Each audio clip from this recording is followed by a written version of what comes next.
Hey, Jason Rogers here. In this video, I want to share with you strategies that you can use in your career, in your social life, and perhaps even in your romantic life to become more persuasive. I also want to share with you some of the things that I'm doing that are working for me currently in my life as I negotiate and persuade others to join me in my business. And lastly, I want to talk to you a little bit about some of the mistakes I see individuals making on a regular basis that keep them from being persuasive. Let's dive right in.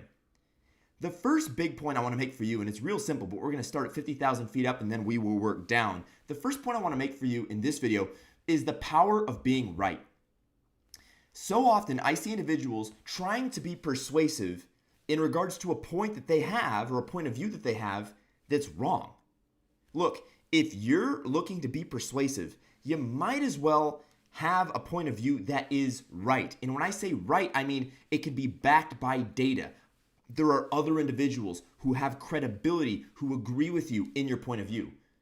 You see what I'm saying? So often, I'm sure you've met somebody like this who has a point of view, but there's no data to suggest that his or her point of view is right.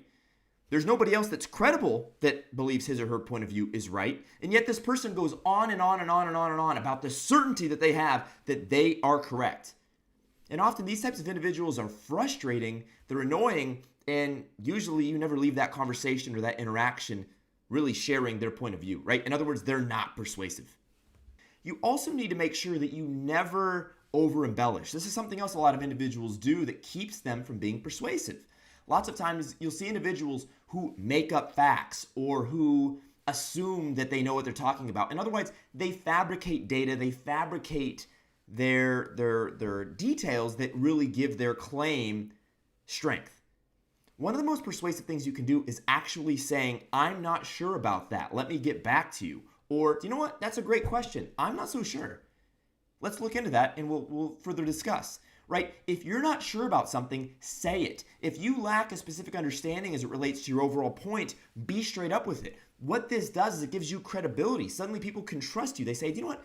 This guy here, he doesn't know everything, but he's not fabricating, he's not manipulating, and really he's not lying. You never want to be a bullshitter. This goes right into the line of your credibility. Look, your credibility is everything when it comes to being persuasive. If you're known in your community as being a huckster or being a snake oil salesman type, then obviously nobody's going to believe in what you're saying and your new idea because you have a bad history. The same could be said in the opposite. If you're the type of individual that only makes a claim when you have data points and facts to back it up, and if you're the type of a guy that is willing to say, I don't know, or the type of gal, right? But if you're the type of individual who's willing to say, I don't know, let me get back to you on that. That's a great question. This is how you earn people's trust and earn their credibility. And what that means is when you do then bring data to the table that you're certain of, people will trust you. They won't go check to ensure you're right. They're not going to need to go spreadsheet it. They're going to say, you know what? Whenever Jason tells me a point of data, he always is right? And furthermore, Jason's willing to tell me when he doesn't know a piece of data, which in the other individual's minds makes them conclude that, you know what? If Jason tells me something, it's almost certainly true. That's so important when you're trying to persuade. Another huge principle for being more persuasive is giving. See, oftentimes when we want to persuade, we're trying to negotiate, right? We want something. Maybe we want to buy that car. Maybe we want that job. Maybe we want to make a sale. Maybe we want to get an opportunity that not so many other individuals are going to be given the opportunity to partake in, right? So when it comes to persuasion, so much of really getting what you want and persuading others to give you what you want is in the same way giving others what they're looking for.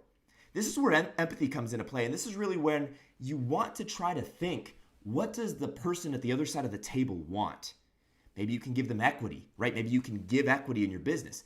Maybe you can give them a future opportunity that they would like. Maybe you can give them a value add in their business or their life or even their romantic life, right? Think about what the other person is looking for, because so often when you're able to start by giving, when you're able to give a value, you're giving advice, you're giving insight, you're giving a little piece of data that maybe somebody else doesn't know or your competitors don't know, or when you're able to give somebody even just a lending ear and you're somebody that listens. See, it's about giving, whether it's giving in an emotional way by maybe giving your friendship, giving a handshake.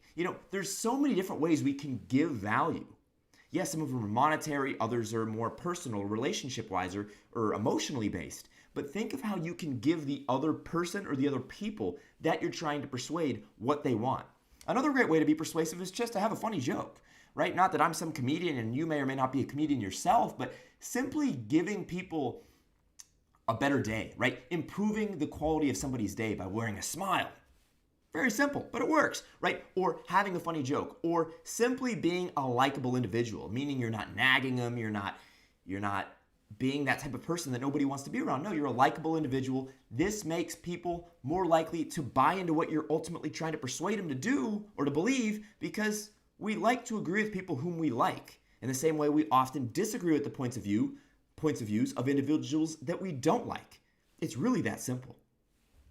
Next, I want to talk to you about how the Greeks viewed persuasion and rhetoric. The ancient Greeks, we're talking about Aristotle and Socrates and Plato and these other individuals that thousands of years later, their points of views are still considered, which means they in their own right were pretty damn persuasive. Wouldn't you agree?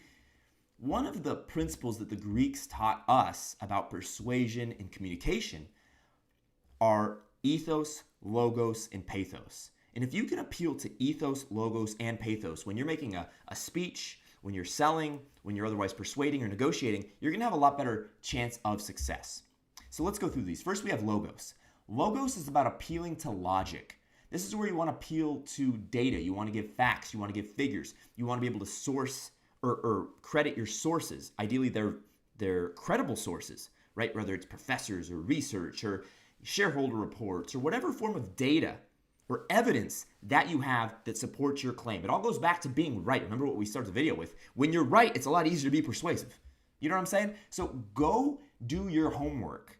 Gather your data points and then bring those to the table, whether it's through an interview, whether it's in a sales position or whatever persuasive process you're in. Have data points that support your claim. Look, if you're trying to get a job, you should have data points that show why you're a qualified candidate. I sold this much at my last job. We improved revenue this much under my watch. Or my team was able to do this or that and this with data. Not just, oh, we were great. Well, what does that mean? Give me some facts. Give me some figures. Give me some data. Show me a graph. Show me a pie chart. Show me something that I can see that connects with my logical brain. That's going to make you persuasive when you do that. Next, we have pathos. Pathos is essentially persuading to passion, to emotions, to our emotional centers. And what we really want to think about when we think of pathos are the emotional centers, including fear, emotion, excitement, enthusiasm. These types of emotions that we all feel, you know about feelings, right? You're an emotional individual, of course, by definition of the fact that you're a human being. Connect to people's emotions. One of the easiest ways to connect with people's emotions is to be enthusiastic. Enthusiasm quite literally translates from the Greek God within. In Greek, enthusiasm literally means God within. Now, I'm not a particularly religious individual and I'm not here to talk about religion, but when you think of having a God within, that's very persuasive, right? In that when you're excited and enthusiastic and energized about what you're speaking about, you're more likely to be persuasive than if you are lifeless. Imagine if this video was me talking like this. So next we're talking about pathos. Pathos is about appealing to people's emotions.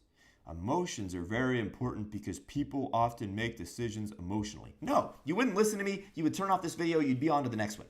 You need to appeal to people's emotions. Now, in the same way you want to be enthusiastic and have that passion, you also want to appeal to fear of loss. Loss aversion, we know from psychological research, is one of the most powerful forms of persuasion known to mankind. Nobody wants to miss out. Nobody wants to lose out on an opportunity. Nobody wants to miss out on something they could have been a part of. So when you're trying to persuade somebody, don't only paint the picture of what's possible, the upside, but also talk about, hey, what is there to be missed? Or what is there to be lost if, in this case, you were not a part of this opportunity?